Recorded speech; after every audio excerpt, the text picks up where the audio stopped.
Okay, tonight I want to talk to you about your Epic 3 and the settings tab. So how you're going to get to the settings tab, it looks like it did before. We're going to go ahead and touch the gear on the far right. It's right beside your Wi-Fi. And always remember, you got your question mark there that you can touch an icon once that's flashing and it'll tell you what it is. So let's go in and take a look at the settings because they do look a little different than they did in the past. So first we're going to go into the sewing tab. And in there, we're going to find our things like our Deluxe Stitch system, which in general, you want it on and the machine will select the right way for the Deluxe Stitch system to be set. Press or lift automatic, of course you want that. That's going to bring it up and down automatically just when you tap on the gas pedal. The automatic thread cutter, that'll cut at the end of a seam or whatever. Then the next thing we have is our free motion options, which definitely looks different. So in here, you're going to have 3 options for free motion. The first one is the spring foot, which will be used in the hopper, or what we have on right now, the sensor Q foot, which that's not my favorite for free motion. I would rather use the optional spring foot that you can purchase.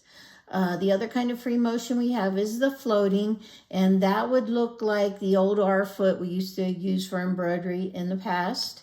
And then the ruler foot would be one you purchased at the shop for your Viking, and that will be using your Westerly rulers. So those are the settings. And remember, if you have them on and you didn't turn them off, your feed teeth are not going to come on up with your feed teeth when you're in the free motion mode. The next thing we have is stitch with safety. I can manually turn this on or off, but when you put on the single hole plate, it's automatically going to be on. Then my next thing down here is your twin needles. So what you're going to do on your twin needles is you're going to take a look at your package of needles, and it's going to tell you one of these things, 1.6, 2.0, 2.5. 2.5, pretty much the most common one. And what it's going to do is you're going to see the stitches on your machine with the twin needle. So if you try to pick a zigzag that's 9 millimeters and you have a 2.5 in, it's not going to let you do any movement at all. So depending on what size you choose is going to be how much movement you're going to get with your twin needles. The next thing we have down here is the needle stop position, and right now it's in up. I can touch the down here, or I can touch the down on my keypad. Feed dogs are on auto, which means they're going to do what they should do without anything for you to do. But if you want them to always stop up, you can do that, or always stop down. Then the last thing we have on the settings for sewing is the tie off. So if you wanted to tie off at the beginning, if you wanted to tie off at the end, or if you want to do both and cut the thread. And the tie off would be what we knew as fix in the past. And so let's go ahead and get out of the sewing, see what else we have here. In the embroidery mode, again, you're going to have your Deluxe Stitch system, which in general you want on, and your Q foot. If you're doing something with like the yarn foot, the yarn couching foot, that's when you would turn off the sensor. And twin needle options, you have them in embroidery as well. And then your cut options, you can turn it off. You can turn the automatic thread color and jump stitch, which you're normally going to have on unless I'm doing something unusual.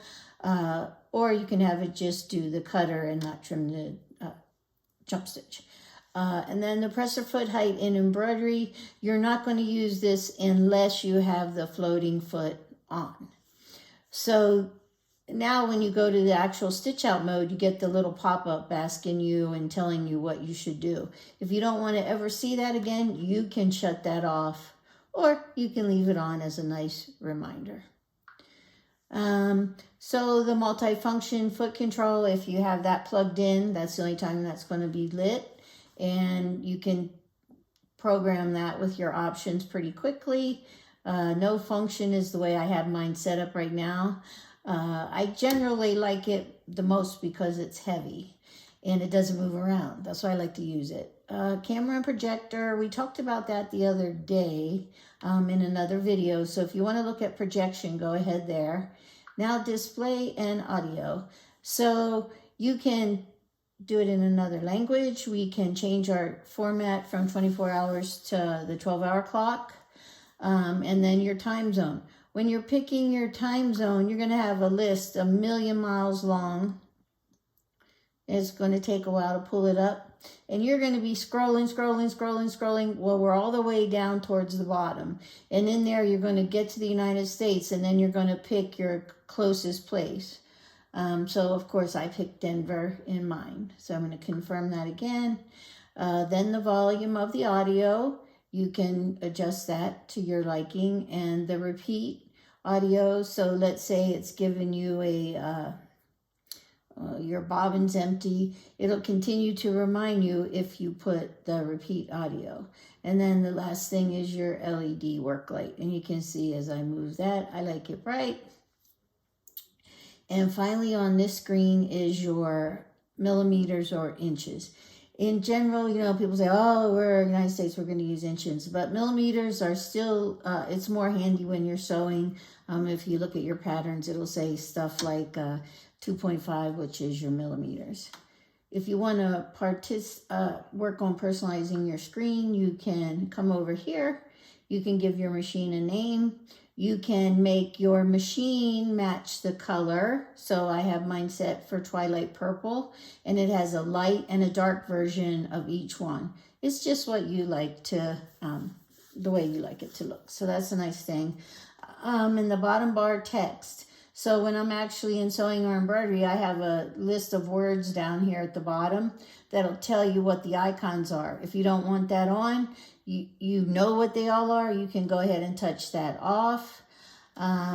Lock screen, I wouldn't do that. And canvas and workspace customization.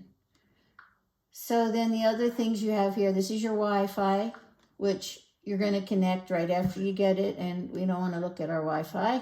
And then my SewNet, this is where you'll go log on. And then finally your machine info. So if you want to see what your serial number is, what version of software, you're going to find it on the machine info tab. So that's quite a bit. That's the settings for you in a nutshell. Go ahead and play with them and enjoy your machine.